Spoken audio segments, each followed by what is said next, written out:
warahmatullahi wabarakatuh. Kami dari kelompok 5 akan mengunjungi Museum Satria Mandala.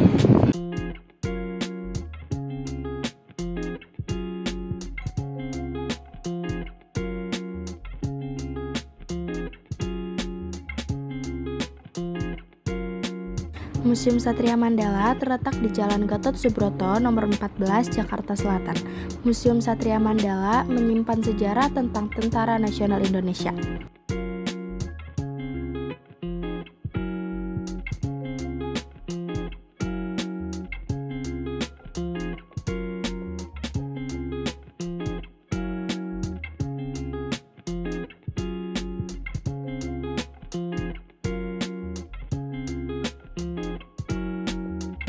Pemimpin TNI memandang perlu dibangun sebuah museum sebagai tempat yang dapat memberikan gambaran sejarah perjuangan TNI secara visual kepada masyarakat.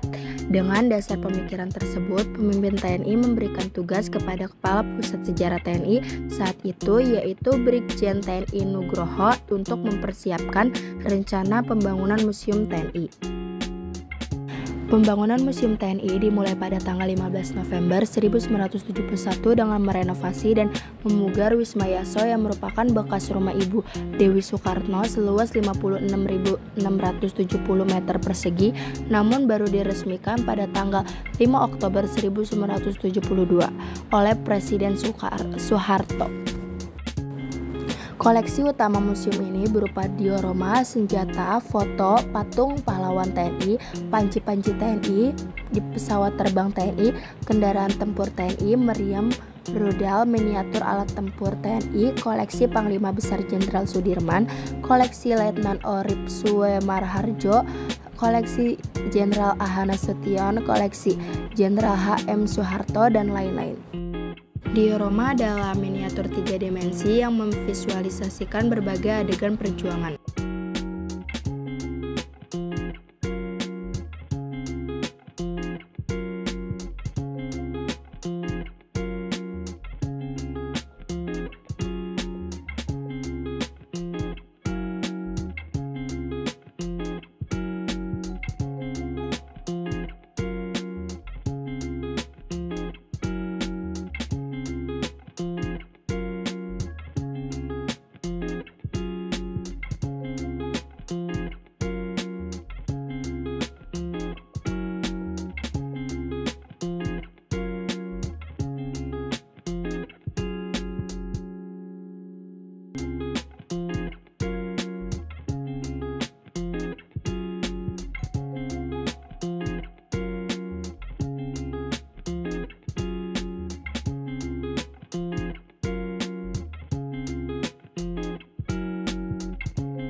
In the diorama room, there are weapons that were previously used by national fighters to expel the invaders.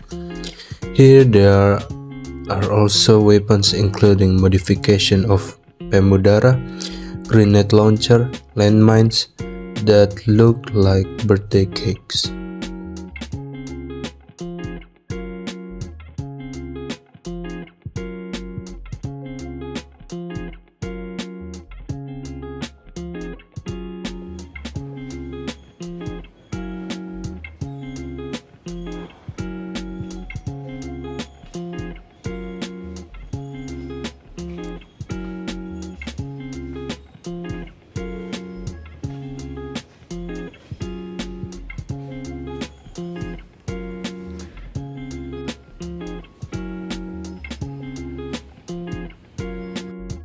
Taman Dirgantara adalah tempat memamerkan 13 pesawat terbang yang pernah dipakai oleh TNI sejak masa Perang Kemerdekaan. Kendaraan yang terkenal dan dianggap berjasa adalah Churen, pesawat latih buatan Jepang 1933 yang berhasil dirampas oleh perjuangan Indonesia di awal kemerdekaan semasa agresi militer satu Belanda.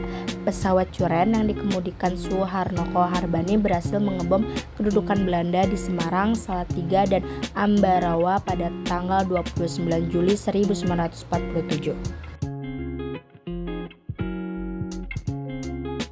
Ruang Panji-Panji merupakan jantung Museum Satria Mandala. Ruang ini menggambarkan secara simbolik misi utama Tentara Nasional Indonesia sejak awal berdiri mulai 1945 hingga sekarang.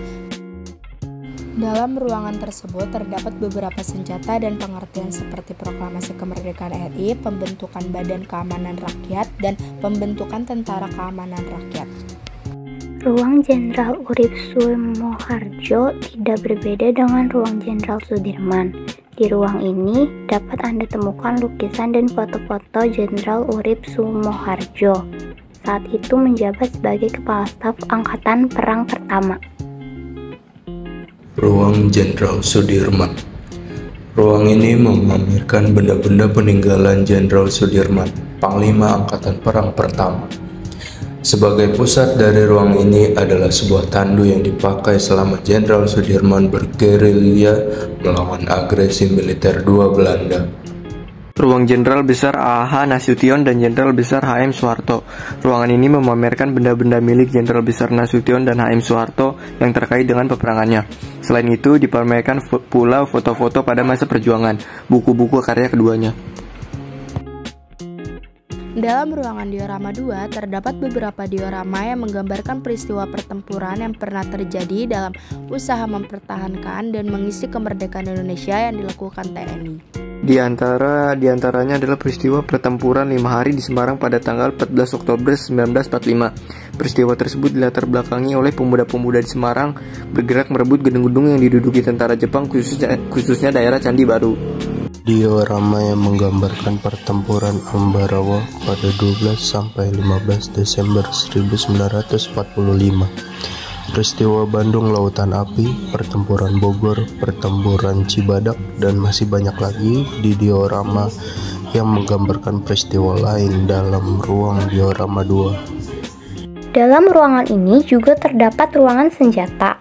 Penempatan senjata di ruangan khusus ini terbagi dalam 2 periode, yaitu senjata yang dipergunakan pada tahun 1945 sampai 1949 dan senjata yang dipergunakan pada tahun 1950-an hingga sekarang.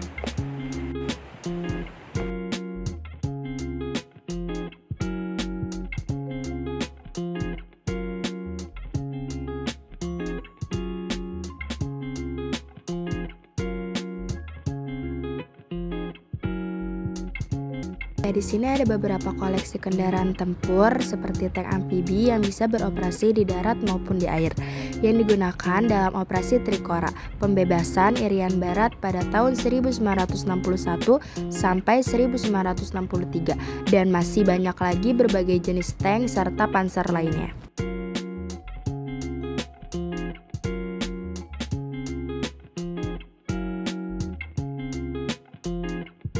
Dari kelompok kami di Museum Satria Mandala. Wassalamualaikum warahmatullahi wabarakatuh.